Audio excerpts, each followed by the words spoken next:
Welcome to Modern Domestics Virtual Machine Owner class. In part 5, we're going to talk about presser feet.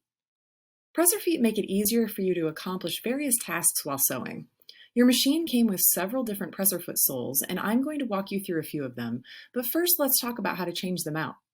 You'll need to make sure your needle is completely raised and raise your presser foot as well. Press the button on the back of your presser foot to release the presser foot sole.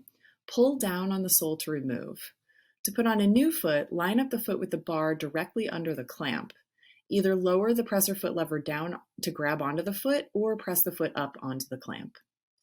I'm going to walk you through a few common presser feet and when you would use them. Most Bernette machines come with these feet included. The all-purpose foot is used for general sewing and embellishment tasks. On its side is a black button for locking the presser foot. This ensures even feeding at the beginning of a seam. It's also an ideal help when sewing over multiple layers of fabric or thick seams because it's going to keep the presser foot level and help prevent broken needles. The zipper foot's narrow shape allows you to sew along the zipper coils very closely. The button sew-on foot has a slip-resistant sole so that the button can't slip away while you're trying to sew it.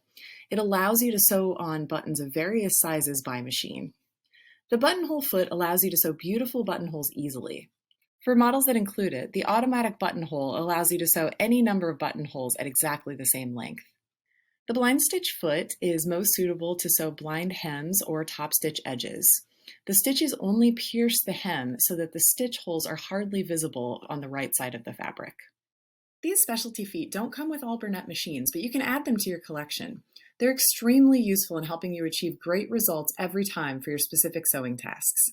The free motion embroidery foot has an open sole that offers a clear view of the embroidery area, making it easier to sew. The walking foot is perfect for difficult to work with fabrics. It supports the fabric feed by a second feed dog on the upper side of the foot, and it's great for quilting or working with knits or bulky fabrics or for matching stripes and plaids. The open embroidery foot with a clear sole makes quick work of appliques and embroidery projects. The open shape ensures a clear view of the seam and is ideal for sewing on tapes and ribbon.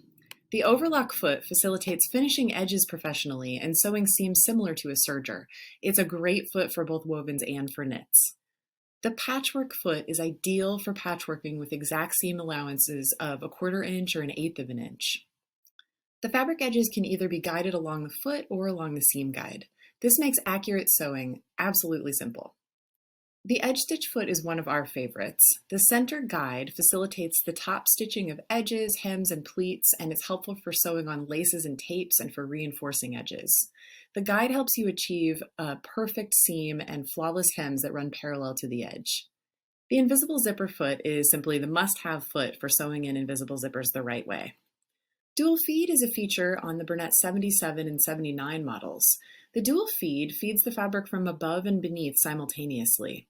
This provides an even and careful feed forward even for smooth and thin materials and also helps thicker, bulkier fabrics pass through smoothly.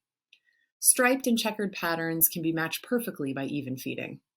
The 77 and 79 come with 4 presser feet for dual feed: the all-purpose foot, the zipper foot, the blind stitch foot, and the overlock foot. You want to make sure to only use presser feet designed for dual feed when engaging the dual feed mechanism. In order to engage it, you are going to make sure you have your dual feed foot on, pull the little lever down from behind until it snaps into place. And then you can see how it moves the fabric as you are sewing to help feed it through evenly.